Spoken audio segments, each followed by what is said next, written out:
अस्सलाम वालेकुम friends, welcome to my channel Iram official. तो फ्रेंड्स, आज की वीडियो में मैं आपको एक ऐसा मास्क प्योर मास्क सिखाना चाहूँगी जिसके एक बार इस्तेमाल करने से आपको इतना फ़र्क महसूस होगा कि आपका दिल चाहेगा कि मैं इसको रोज़ाना ही यूज़ करूँ, अप्लाई करूँ अपनी फेस पर। इसके अप्लाई करने के बाद आपकी जो स्किन है इतनी मुलायम हो जाएगी। और सर्दियों में तो स्किन जो हमारी होती है खुश्क हो जाती है, तो उस खुश्क जल्द के लिए आज आपको मैं मास्क बताने जा रही हूँ। ये नेचुरल है, इसको इस्तेमाल करने से आपको इतना अच्छा रिजल्ट मिलेगा और आपकी स्किन इतनी अच्छी हो जाएगी, मुलायम हो जाएगी कि आपको सब देखने वाले हैरान हो जाएंगे।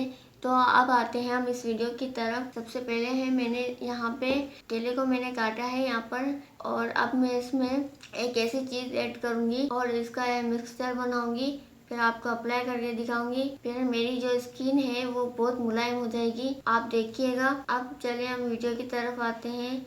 हमें जो चाहिए, सबसे पहले मैंने जो ये केले लिए हैं, उसके बाद मैं यहाँ पे ऐड कर रही हूँ कच्चा दूध। भले ठंडा हो या गर्म तो आपको यूज़ करना ही नहीं है, ठंडा आप यूज़ करेंगे। तो मैं इसमें डालने जा रही हूँ 1 से 2 चम्मच। अब मैं इन दोनों को अच्छी तरीके से मिक्स करूँगी इस तरीके से।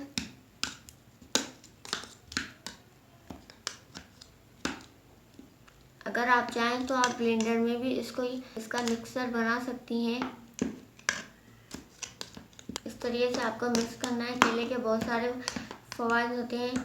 अगर आपके दांतों में दर्द हो रहा है तो आप टूथपेस्ट की जगह आप इसको केले का मिक्सचर अलग से बनाइए, उसमें कोई दूध वगैरह आपको शामिल नहीं करना। फिर आप जहां आपको दर्द है आप वहां पर इसको यूज़ करें। आपको 1 हफ्ते के अंदर आपको इसको यूज़ करते रहना चाहिए।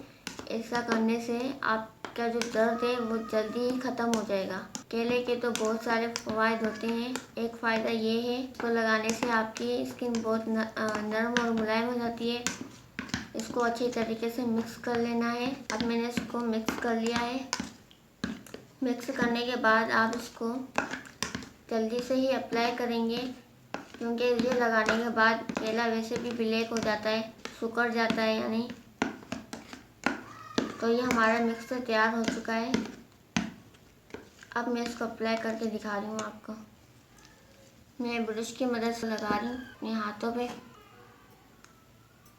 इस तरीके से लगाना है अपने फेस पर। आपकी स्किन इतनी नरम और मुलायम हो जाएगी कि आपको पता भी नहीं चलेगा ये सब कैसे हुआ। वैसे नज़र नहीं आता कि हमने लगाया क्या है, लेकिन आपको तो पता होगा कि हमने जो चीज़ें मिलाई वही मैं लगा रही हूँ। जब ये अच्छी तरीके से सूख जाए तो आप इसको ठंडे पानी से धो लीजिए, या आप सर्दियों में भले नीम गर्म पानी भी आप यूज़ कर सकती हैं। और गर्मियों में तो बिल्कुल भी नीम गर्म पानी यूज़ नहीं करना चाहिए अपने फेस पर, क्योंकि आपके जो फेस पर जो कीले वगैरह मुहासे वगैरह होते हैं, यानी मसाम वगैरह होते हैं, वो खुल जाते हैं। तो हमें ऐसे ही लगाना है। और इसको जब ये सूख जाए तो आपको इसको रिमूव कर लेना है, या अगर वो नहीं है तो कॉटन ब्रश से भी आप इसको रिमूव कर सकते हैं, पानी से भी कर सकती हैं, डायरेक्ट पानी से भी धो सकती हैं। तो आज की वीडियो में इतना ही मैं आपको बताना चाह रही थी कि इसका इस्तेमाल करना बहुत अच्छा है, और मैं खुद भी यूज़ करती हूँ। पहले मैं खुद अप्लाई करती हूँ अपने फेस पर, फिर मैं आपसे शेयर करती हूँ। ऐसा नहीं है कि मैं आपको ही बता देती हूँ। मैं नहीं चाहती कि मेरी वजह से आपके फेस या आपकी स्किन ख़राब हो।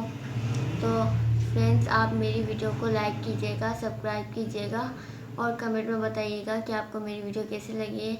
तो आज के इतना काफ़ी था। अब दे मुझे इजाज़त, अपनी दुआओं में याद रखिएगा। अल्लाह हाफिज़।